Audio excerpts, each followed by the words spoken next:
I've done it. I have finally done what I have been talking to all of you about for months. What have I done? How am I walking the talk?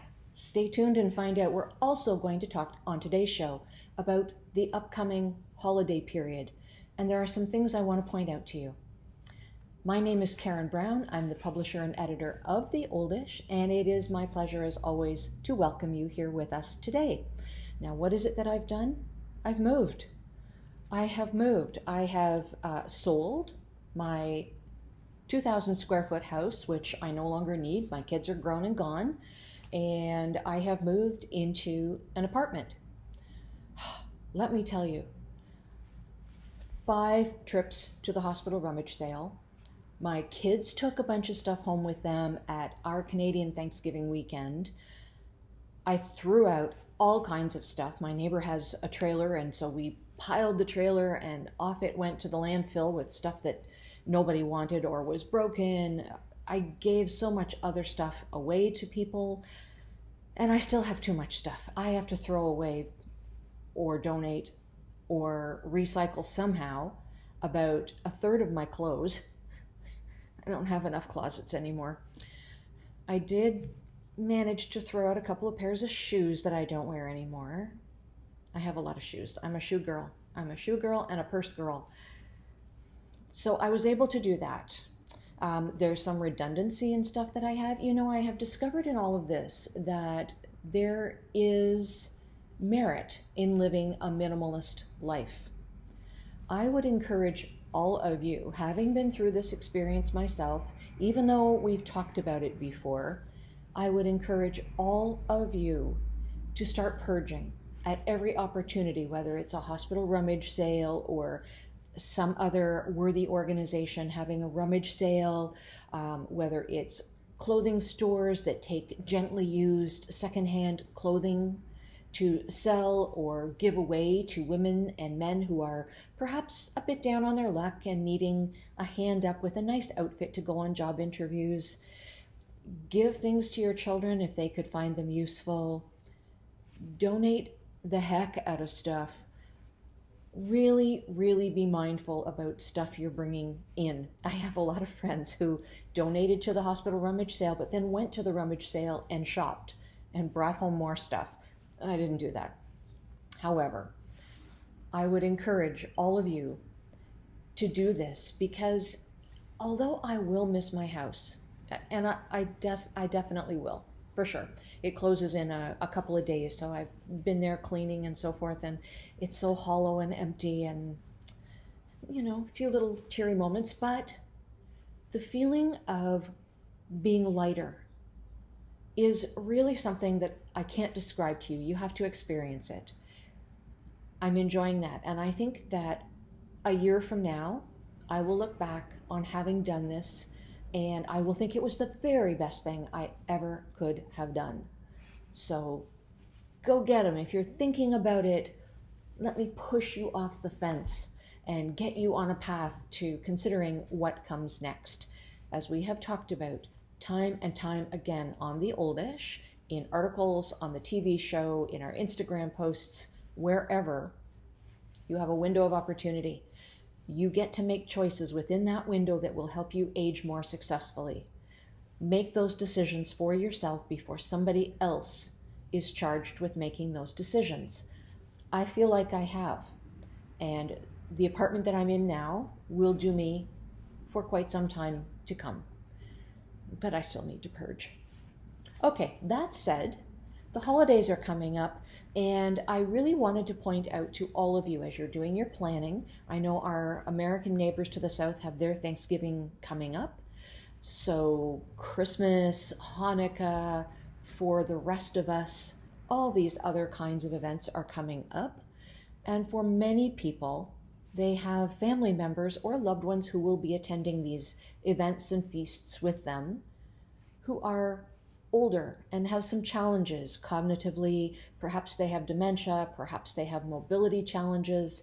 And I wanted to point out to you on our website, you can go to theoldish.com and see here, what I've done at the top is type in holiday in the search bar. Now, you do have to be a member of the site in order to be able to do this. And when I say member, you need to establish an account. There's no fee for this. We don't gather up your information and sell it to anybody. We do publish a newsletter from time to time, and if you sign up for our site, you will automatically get the newsletter, but you do have the option to opt out at any time, so all good there. But being a member gets you behind the toolkit, which has so many more things there: the medication checklist, the exercises, the home safety checklist, all kinds of things that you don't have access to just going to theoldish.com. So anyway, let's go back here, and you can see I have typed in holiday in the search bar. And here's a really good one: dealing with grief during the holidays.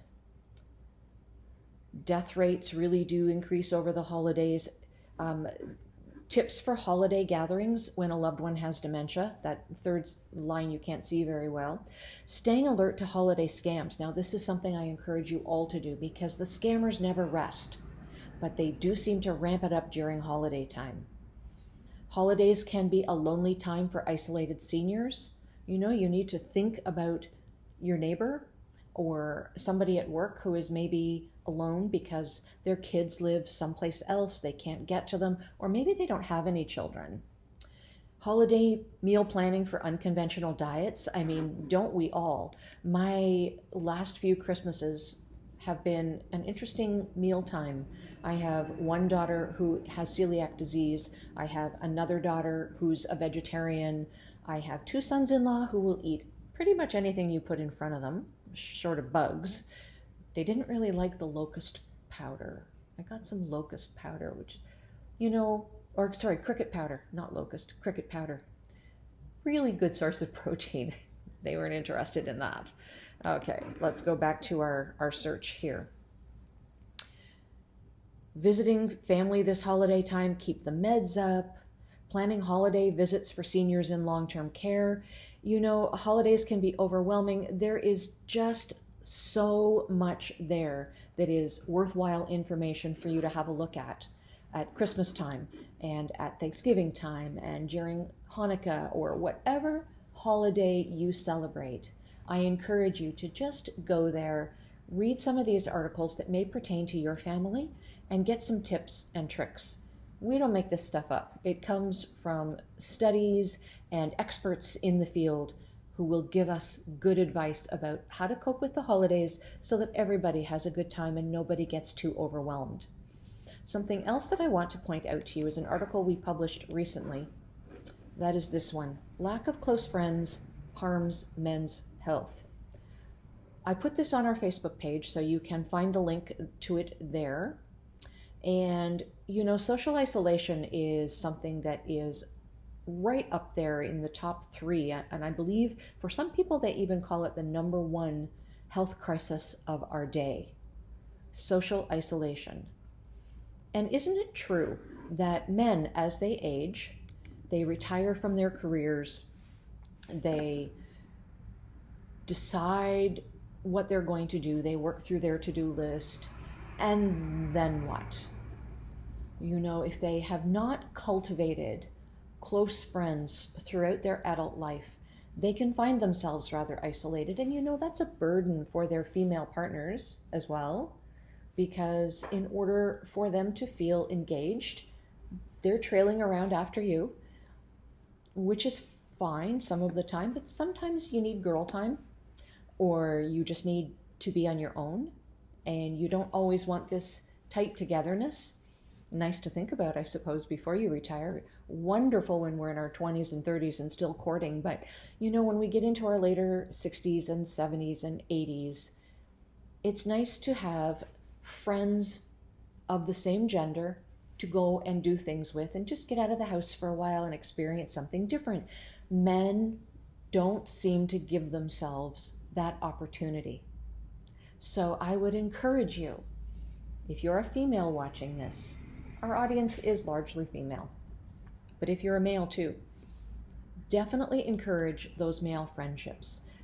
As we're approaching the season of people reaching out, sending cards, maybe touching base with people they haven't seen for a while, this would be a really great opportunity to reach out to somebody that you might have lost touch with, catch up, see if there are any points of connection that you can use to move forward in the new year. Grab a coffee, go bowling, go out with your spouses or partners for a double date. I mean, there's so much that you can do. And I would encourage you absolutely to do that. Make the best of this holiday season. It's a great way, really, to have a great excuse to connect with those friends again and reestablish those connections. Remember why you were friends to begin with. How about that? Okay, I've given you lots of reading material.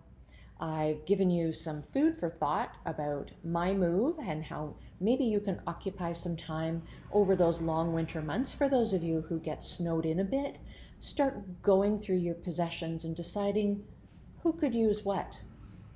Is the rummage sale coming up? Put things in a box and set them aside. I even have boxes that I didn't look in for the 25 years I lived in my house. My one son-in-law said, if you haven't looked in it, throw it out, but I couldn't resist. I did look, and I kept some of the stuff. They were children's books that I want to keep for my grandchildren and, some things like that. Anyway, you go through your boxes and find those hidden treasures. And at the same time, go through your address book and find those hidden friendship treasures that you haven't maybe paid enough attention to for the last few years, especially if you're a man. Take care, everybody, until we meet again next week. I urge you to remember that it does indeed take a village to age a senior.